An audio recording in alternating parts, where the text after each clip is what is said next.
Edith adorait littéralement son grand-père et celui-ci le lui rendait bien. Le grand-père n'était pas très riche et les confiseries qu'il offrait à Edith n'étaient ni les plus chères ni les plus savoureuses.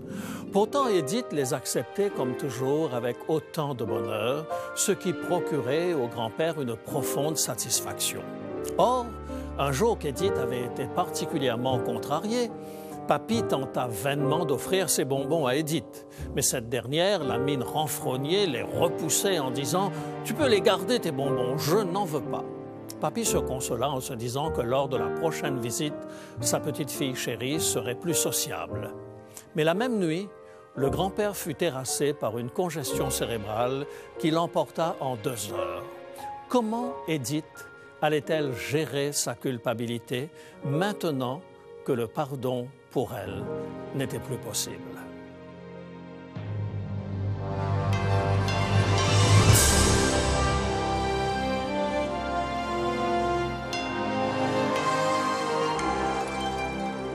Elle a résisté à l'épreuve du temps.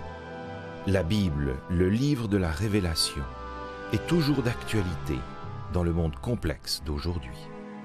Voici, il est écrit. C'est un message de foi et d'espérance que vous présente maintenant José Élysée.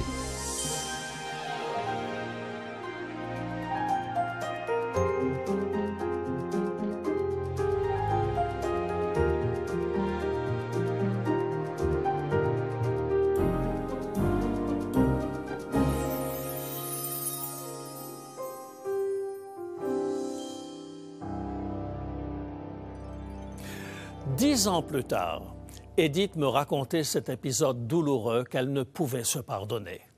Pourquoi ai-je été si méchante avec mon grand-père ce jour-là? Je donnerais n'importe quoi pour pouvoir lui demander pardon.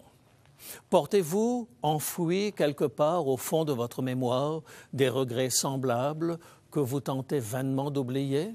Rejouez-vous 1000 fois les mêmes scénarios en leur inventant une fin plus heureuse? Bien des thérapeutes vous diront que la culpabilité, vraie ou fausse, peut provoquer des désordres comportementaux des décennies après les faits. La Bible a-t-elle des solutions à cette problématique? La foi peut-elle débarrasser une personne de sa culpabilité? Plus précisément, suis-je obligé de choisir entre la réponse de la Bible et celle de mon thérapeute? Voilà un demi-siècle, le docteur Paul Tournier provoquait dans les milieux chrétiens conservateurs un certain malaise. Psychologue renommé et pasteur, il tentait de réconcilier la psychologie et la foi. Parmi ses tentatives les plus réussies, un livre intitulé « Vraie ou fausse culpabilité ». Depuis, les idées ont bien évolué. Aujourd'hui, thérapeutes et gens d'Église se sont entendus pour reconnaître qu'un ecclésiastique sans un brin de psychologie pouvait faire de véritables ravages et qu'un thérapeute qui ignorerait totalement la dimension spirituelle de son client pourrait aussi provoquer des désastres. Pour nous aider dans notre réflexion, Lina Leblanc, une psychologue pas tout à fait comme les autres. Elle accorde à la dimension spirituelle une place de choix dans ses consultations. Bonjour Lina. Bonjour José. Alors Lina, dans mon ministère pastoral, j'ai constaté que la culpabilité ne frappait pas simplement, je dirais, les membres du grand banditisme. J'ai rencontré des gens parfaitement honnêtes qui possédaient des valeurs solides, voire une foi authentique, mais qui étaient rongés par la culpabilité. À quoi cela tient-il? OK. La culpabilité, si on regarde, c'est un sentiment, encore une fois, ou une émotion, encore une fois, universelle. Et une chance que la culpabilité existe, parce que le monde serait assez chaotique. Donc, la culpabilité fait appel à la conscience de l'être humain. OK? Donc, on peut s'attendre... Bon, du côté banditiste, comme que tu parles, il peut avoir une certaine culpabilité, mais du côté d'une personne qui a une conscience ayant de hauts standards, c'est assuré qu'elle est victime ou elle ressentira la culpabilité lorsqu'elle pose un geste, une parole qui va contre ses valeurs. Est-ce que tu es en train de me dire également que même si quelqu'un, par exemple, est un parfait athée, qu'il ne croit ni en Dieu ni en diable, qu'il peut malgré tout souffrir aussi d'un sentiment de culpabilité? Parce que tu disais tout à l'heure que la culpabilité touche tout le monde. Oui, tout à fait. Oui. L'être humain, par définition, l'être humain civilisé a une conscience. Donc, la culpabilité relève de la conscience. Chez la personne qui a une réalité plus de l'ordre spirituel, va plus s'accrocher le bien à l'image de Dieu et le mal à l'image de Satan, le diable. Mais pour celui qui n'a aucun référent religieux, ici, on va s'accrocher au code d'éthique sociale. C'est pas bien de voler. C'est pas bien de tuer. Okay? Donc, c'est l'éthique sociale qui va prendre en charge la conscience de ces individus. J'accompagnais à un certain moment un couple qui avait perdu leur enfant unique dans un accident de voiture. Et c'était curieux parce qu'ils avaient été victimes d'un chauffard. Et pourtant, le père n'arrêtait pas de se culpabiliser. Si seulement ce jour-là, j'avais confié Freddy à ses grands-parents, si je n'avais pas pris cette route et que j'avais pris une autre route, etc. Qu'as-tu à répondre à ce type de comportement? Ici, on va voir que c'est une culpabilité non fondée. La personne se culpabilise pour de mauvaises raisons. Soit une personne qui se suicide, être un survivant d'un cataclysme ou autre. Donc, en thérapie, on va axer beaucoup sur le fait de reconnaître la non-responsabilité du comportement d'autrui ou des événements extérieurs sur lesquels on n'a aucun contrôle. Donc ici, c'est d'accepter l'inacceptable. Okay? Au lieu de se blâmer, de toute façon, on ne peut pas revenir sur le passé. Donc, c'est accepter ce qui est inacceptable. Alors donc, peut-être je voudrais aborder un petit peu la question du pardon lorsqu'on demande pardon à Dieu. Est-ce que tu vas mettre dans la même catégorie le fait de demander pardon à Dieu pour ce que l'on pourrait considérer comme une faute réelle? Est-ce qu'il n'existerait pas, en d'autres mots, une vraie culpabilité qui est nécessaire pour assurer, en quelque sorte, la sécurité de la condition humaine? On va ici parler de, oui, effectivement, il y a une culpabilité saine, là où il y a des remords, il y a des regrets. On va voir ici les réactions à cette culpabilité. On verra que ces réactions-là ne sont pas des réactions qui amènent la conscience tranquille. OK?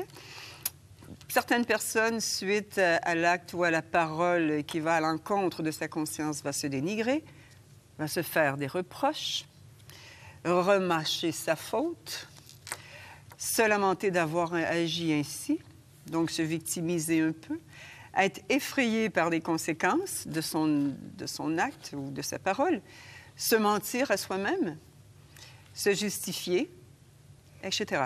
Mais tout ce qu'on voit ici, c'est que malgré toutes ces réactions, la culpabilité va continuer à bourdonner dans sa conscience et va prendre énormément de ses énergies. Okay? Donc, la meilleure façon, c'est d'y faire face, comme toutes les autres émotions. Donc, la seule bonne solution pour se sortir de la culpabilité, c'est d'accueillir cette culpabilité en toute franchise. Et là, ça demande du courage. Oui. Parce que... oui. Ça demande du courage parce que il faut avouer et il faut réparer. Tu vois, pour moi, la culpabilité, c'est une notion essentiellement morale, je dirais essentiellement une notion religieuse. Mais en fait, ce n'est pas le cas. Est-ce que la psychologie a vraiment des solutions à apporter au problème de la culpabilité? Voilà. C'est effectivement... en psychologie, ce qu'on va faire dans des cas de culpabilité, c'est assez sévère, on va amener peu à peu l'individu à accueillir, à accepter son geste dans lesquels il se punit sévèrement ou se juge sévèrement, et de pouvoir porter un regard d'acceptation sur la faute pour pouvoir se libérer de cette emprise, de la culpabilité, et par la suite aller vers ce qui a causé préjudice et aller réparer. Et la personne va ressortir grandie de ça par la suite. Alors, je souris un peu lorsque tu parles de responsabilisation, parce que je visitais il y a quelque temps une famille, et puis la mère de famille était visiblement débordée, avec son travail à l'extérieur, s'occuper des enfants à la maison, du ménage, etc., etc. Et elle me disait justement qu'elle n'avait pas une minute à elle. Et voilà que le téléphone sonne. Alors, elle, avec un soupir, elle décroche le téléphone. Et je l'entends dire « Mais non, tu ne me déranges absolument pas. » Alors, j'ai trouvé qu'il y avait là quelque chose qui était un petit peu surprenant, dans en quelque sorte, ce refus de reconnaître et de pouvoir dire... Peut-être qu'elle aurait pu dire « Mais oui, ça tombe à un mauvais moment » ou quelque chose comme ça. Voilà. Donc ici, on arrive à pouvoir nommer c'est comme une culpabilité de dissimulation ou de camouflage. Hein? Donc, ça répond habituellement à 3 raisons. Donc, on va les regarder. Dans un premier temps, c'est pour éviter de se retrouver dans une situation inconfortable. Hein? Donc, je ne veux pas me faire rejeter, je ne veux pas décevoir, donc je me sens coupable de ça, donc je peux pas ne pas répondre « oui, je vais t'aider ». Okay? Deuxième point, c'est neutraliser la réaction de l'autre. Okay? Si je lui dis non, et qu'elle se met en colère, ou qu'elle me laisse tomber. Donc, je ne veux pas faire face à l'émotion de l'autre. Donc, ici, je vais neutraliser. Un troisième point, c'est anéantir la liberté d'existence. Donc, ici, on va être dans l'abnégation de soi. Je ne tiens pas compte de mes limites. Les besoins de l'autre ont priorité sur mes limites. Alors, je crois que c'est Terence, hein, le philosophe latin, qui disait « Rien de ce qui est humain ne m'est étranger ». Alors, je me reconnais un petit peu dans cette sorte de fausse culpabilité. Alors, mais qu'est-ce qui donne naissance à cette culpabilité malsaine? Ce sont de fausses croyances. Fausses croyances qui s'érigent depuis la tendre enfance et toute l'expérience de vie. Donc, prenons quelques exemples. Je ne peux être heureux si l'autre est malheureux. Ça, on l'entend souvent. C'est oui. Donc, si quelqu'un est malheureux à côté de moi, je vais minimiser mon bonheur. OK? Autre chose, c'est je ne peux être meilleur que les autres. Donc, si j'ai une promotion ou autre, eh bien là, je ne m'éclaterai pas sur la promotion, je vais la taire. OK? Je ne peux faire de la peine à mes parents qui ont besoin de moi. Donc, je vais freiner tout mon épanouissement pour vivre pour mes parents. Et lorsque mes parents seront décédés ou partis, là, je pourrai vivre ma vie. Aïe, aïe, aïe. Ben, tout ça, tu sais, ça nous montre quand même que toutes les tranches d'âge, en fait, sont touchées par ce problème d'une fausse culpabilité. Comment comprendre, comment me débarrasser, en fait, de cette culpabilité? Bon, d'une part, c'est de se donner du temps, parce que se défaire d'une fausse culpabilité, c'est énorme. Comprendre nos fausses croyances, okay, les analyser et les transformer peu à peu. Donc, il faut arriver, pour se défaire de la culpabilité malsaine ou ces fausses croyances, développer l'autonomie, développer la confiance, développer l'estime de soi. Et avec ces 3 facteurs, nous pourrons être ce que l'on est. J'aime bien t'entendre t'exprimer avec autant de calme et de sérénité. Alors, peut-être juste une petite prescription pour terminer? Donc, prescription pour s'affranchir d'une culpabilité, porter un regard franc sur la cause de la culpabilité, accepter la pleine responsabilité de ses actes, réparer les blessures, les conséquences encourues et surtout se pardonner à soi-même. Ah, j'aime beaucoup le dernier point. Apprendre à se pardonner à soi-même. Alors donc, le premier point, porter un regard franc sur la cause de la culpabilité. Oui. Accepter la pleine responsabilité de ses actes. Réparer les blessures, ça c'est peut-être un petit peu plus difficile, plus technique, je dirais. Ça demande beaucoup de courage. Ça demande Merci beaucoup de beaucoup. courage. Merci Bienvenue. beaucoup. Ça nous permet d'apprendre à gérer l'ensemble de nos émotions. Et nous aurons certainement le plaisir de nous retrouver pour une Absolument, autre c'est toujours un de plaisir. ces émotions extraordinaires. Un homme de la Bible a vécu les 4 étapes de la prescription du jour. Et celui qui les lui a appliquées n'est nul autre que Jésus lui-même. Lisons le récit de cette réhabilitation dans l'évangile de Jean au chapitre 21 à partir du verset 2. Évangile de Jean, chapitre 21 à partir du verset 2. Simon-Pierre, Thomas, appelé Didyme, Nathanaël de Cana en Galilée, les fils de Zébédée et 2 autres disciples de Jésus étaient ensemble. Simon-Pierre leur dit « Je vais pêcher ». Ils lui dirent « Nous allons aussi avec toi ». Ils sortirent et montèrent dans une barque, et cette nuit-là, ils ne prirent rien. Suis-je loin de l'intention du texte si j'affirmais ici que Pierre tentait d'oublier sa trahison? Il avait déclaré à Jésus avec force serment « Si les autres t'abandonnent, moi, je ne t'abandonnerai point ». Pourtant, au chant du coq, lorsque Jésus était traîné de tribunal en tribunal, Pierre, sans état d'âme, par 3 fois, avait nié connaître Jésus. La suite du texte nous montrera qu'il n'était pas encore guéri de sa culpabilité et des souffrances connexes. En se lançant dans cette pêche nocturne, Pierre tentait probablement d'oublier sa félonie. Il n'est pas impossible que les autres disciples aient soupçonné chez Pierre un désir confus d'en finir lui aussi avec sa culpabilité, tout comme l'avait fait Judas. Leur désir de l'accompagner montre bien cette souffrance qui tenaille les vrais amis, témoin impuissant des ravages de la culpabilité dans le cœur d'un compagnon torturé. Pierre a-t-il déjà accepté la pleine responsabilité de ses actes? On peut en douter par la désinvolture avec laquelle il répondra à Jésus un peu plus loin. Cette guérison de l'âme, que les disciples, amis intimes de Pierre, ne savent pas encore pratiquer, Jésus allait leur en faire une magistrale démonstration. Après leur nuit infructueuse de labeur, Jésus se tient sur le rivage. Tandis qu'ils rangent leurs filets, Jésus leur indique la présence d'un banc de poissons extrêmement dense. C'est la pêche miraculeuse, ils font la fête. Et le repas terminé, Jésus va aider Pierre à vivre les étapes préconisées par Lina. Premièrement, amener Pierre à accepter la pleine responsabilité de ses actes.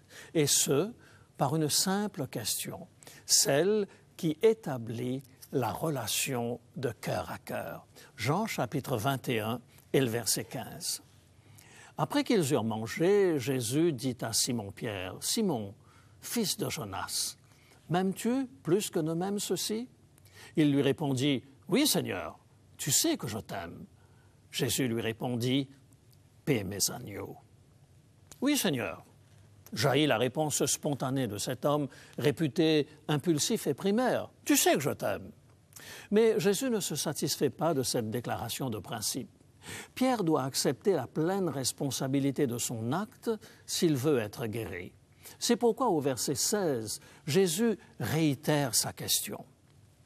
Il lui dit une seconde fois, « Simon, fils de Jonas, m'aimes-tu » Pierre lui répondit, « Oui, Seigneur, tu sais que je t'aime. » Jésus lui dit, « Paie mes brebis. » À ce qu'il considère être une question de principe, Pierre donne à nouveau une réponse de principe. Lorsque mon épouse me pose la même question, j'ai souvent tendance à répondre comme Pierre. « Mais tu le sais bien que je t'aime. » Mais elle non plus ne se contente pas de cette réponse de principe. Elle cherche d'abord mon regard et quand elle l'a trouvé, elle réitère sa question. « Est-ce que tu m'aimes ?» Plus d'échappatoire possible. Et c'est seulement à ce moment-là que nous allons vers une déclaration d'amour authentique. Si Jésus ne l'a pas fait physiquement, c'est moralement qu'il a cherché le regard de Pierre. Il lui dit pour la 3e fois, « Simon, fils de Jonas, m'aimes-tu » Enfin, Pierre assume l'entière responsabilité de ses actes.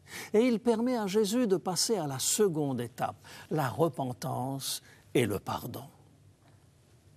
Pierre fut attristé de ce qu'il lui avait dit pour la troisième fois, « M'aimes-tu » ?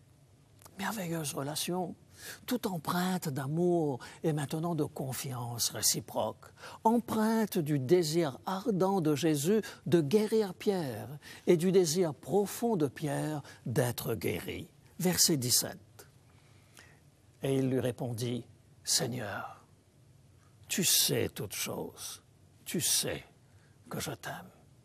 Tu lis en moi comme dans un livre ouvert, Seigneur, tu sais que je t'aime. » Cette tristesse est la conséquence de l'influence de l'Esprit Saint dans l'homme et qui produit la vraie repentance, le désir de repartir du bon pied. C'est alors, et alors seulement, que Jésus peut passer à la troisième étape, celle de la réparation des blessures infligées aux personnes concernées. Jésus ne voit pas la trahison de Pierre comme une offense personnelle. C'est la propre intégrité de Pierre qui avait été blessée. Lorsqu'au début de son ministère terrestre, Jésus lui avait dit « Suis-moi et je te ferai pécheur d'hommes », Pierre avait accepté l'appel de tout cœur. Mais après sa trahison, il savait qu'il n'avait pas été cohérent avec lui-même. Jésus allait restaurer chez Pierre une bonne image de soi, le rétablir dans sa vocation première, lui confier à nouveau le grand mandat, celui-là même qu'il lui avait confié au tout début de leur cheminement. En vérité, je te le dis, quand tu étais plus jeune, tu te saignais toi-même et tu allais où tu voulais. Mais quand tu seras vieux, tu étendras tes mains et un autre te ceindra et te mènera où tu ne voudras pas. Il dit cela pour indiquer par quelle mort Pierre glorifierait Dieu. Et ayant ainsi parlé, il lui dit « Suis-moi ». Mes amis, quelle merveilleuse restauration! Êtes-vous écrasés par la culpabilité?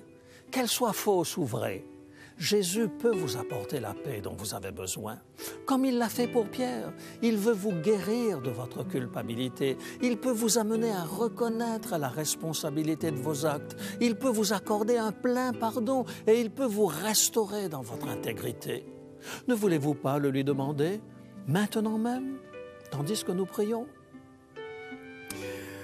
Père Céleste, qu'il est bon de savoir que lorsque nous sommes écrasés par le poids de notre culpabilité, tu es prêt à prendre sur toi notre fardeau et à nous accorder ta paix. Nous ressentons en ce moment un profond besoin de ce pardon total. Nous avons un immense besoin de la guérison vraie que toi seul peux nous apporter. Merci de nous libérer de toute culpabilité par ta grâce demeurant en nous. C'est au nom de Jésus que nous t'adressons notre prière. Amen.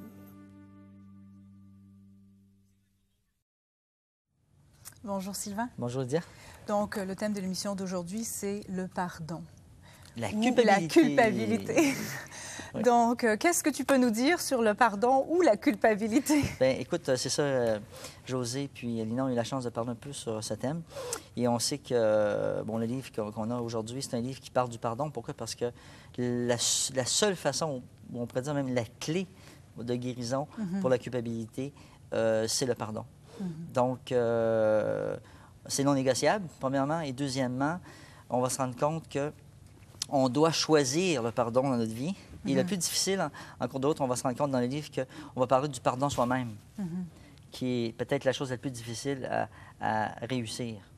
Donc, on va donner des pistes pour Donc, ce que tu es en train de me dire, c'est que ce livre, Le pardon, une puissance qui libère, est susceptible d'avoir un impact formidable sur la vie des gens. Oui. En plus, on va nous présenter un volet du pardon au sein de la famille. Comment, exemple, le conjoint peut pardonner son conjoint. Ou même parents-enfants aussi. Oui, exactement. Le père vers les enfants, la mère vers les enfants, vice-versa. Donc, c'est un ouvrage qui est complet sur le pardon et on fait référence aussi à plusieurs versets bibliques pour nous assurer que finalement, même Jésus nous a démontré l'exemple du pardon. Puis on sait que de toute façon, dans l'évolution d'un chrétien, le pardon est un élément clé aussi pour la progression. Oui. De sa vie chrétienne. Oui, très important. Puis on a l'exemple de Pierre aussi, qui a vécu une très grande culpabilité, mais Jésus lui a enseigné comment c'est important que lui le pardonnait, mais aussi qu'il devait apprendre à se pardonner. Donc Pierre a été réconcilié à travers le pardon. Exactement. Bien, merci Sylvain. Donc, chez vous, si vous êtes désireux de vivre cet impact que le pardon peut avoir sur votre vie, je vous encourage fortement à commander ce petit livret pour 15 $ plus frais de port. Vous pouvez communiquer avec nous à Il est écrit, à l'adresse et qui va s'indiquer au bas de votre écran, ou vous pouvez le faire aussi par courriel au site www.iletécrit.tv, ou alors tout simplement nous téléphoner et quelqu'un vous répondra et sera heureux de vous offrir ce petit livre. Pour commander l'offre du jour, composez maintenant le 514-729-3515 ou encore utilisez notre ligne sans frais 1-866-729-3515. Veuillez parler lentement. Donnez-nous le titre de l'offre et ensuite vos noms, adresses et numéros de téléphone. Le prix annoncé s'applique uniquement au Canada. Des frais de port et de manutention s'appliquent. Si vous habitez à l'étranger, renseignez-vous sur ces frais avant de commander. Vous pouvez aussi commander en ligne au www.iletécrit.tv. Pour une somme modique, notre boutique électronique vous propose les DVD, cassettes vidéo et audio de nos émissions, ainsi que des livres. Vous pouvez également vous inscrire à nos cours de Bible gratuits. Voici notre adresse. Il est écrit, case postale 99, succursale Rosemont, Montréal, Québec, Canada. H1X 3B6. Lina, il y a une dernière question que je voudrais te poser. Oui. Je n'ai pas eu le temps de le faire tout à l'heure. Dans la prière dominicale, Jésus dit « Pardonne-nous nos péchés comme nous pardonnons à ceux qui nous ont offensés ». Est-ce que tu aurais quelque chose à nous dire là-dessus? Ici, on parle du concept du pardon. Il y a des gens que je reçois en bureau et qui disent « Non, je ne pourrai jamais pardonner à cette offense ». Et là, il faut regarder deux avenues. Celui qui a offensé, s'il est dans son repentir et que celui qui a été offensé refuse le pardon, ici, on va faire une ouverture sur « Mais c'est toi qui t'amène dans ta propre émotion négative. » Lui est en repentir. Il veut le pardon. Tu ne veux pas lui donner. Donc, tu demeures dans la rancœur, tu demeures dans le ressentiment, donc dans des émotions négatives qui vont entacher la santé globale. En fait, tu te fais mal à toi-même dans cette circonstance-là. Oui. Et on comprend également que Jésus sera extrêmement dur lorsqu'il dit, par exemple, que celui qui ne pardonnera pas, eh bien, Dieu ne le pardonnera pas non plus. C'est donc très important d'apprendre à vivre cet élément de réconciliation. Oui, autant que c'est possible de le faire. Lorsque je t'entends parler, j'ai presque l'impression d'entendre un pasteur, là. Hein? On a déjà dépassé le stade de la psychologie. Oh, oui, mais... je vais On rester... est encore dedans. Oui, oui, oui. En tout cas, merci beaucoup. Ça nous fait énormément de bien, Lina. À la semaine prochaine. Oui, avec plaisir. Chers amis, le moment est venu également pour nous de nous quitter jusqu'à la semaine prochaine, moment où nous retrouverons Lina pour une autre émotion que nous essayerons d'analyser ensemble. Mais d'ici là, souvenez-vous, il est écrit « L'homme ne vivra pas de pain seulement, mais de toute parole qui sort de la bouche de Dieu ».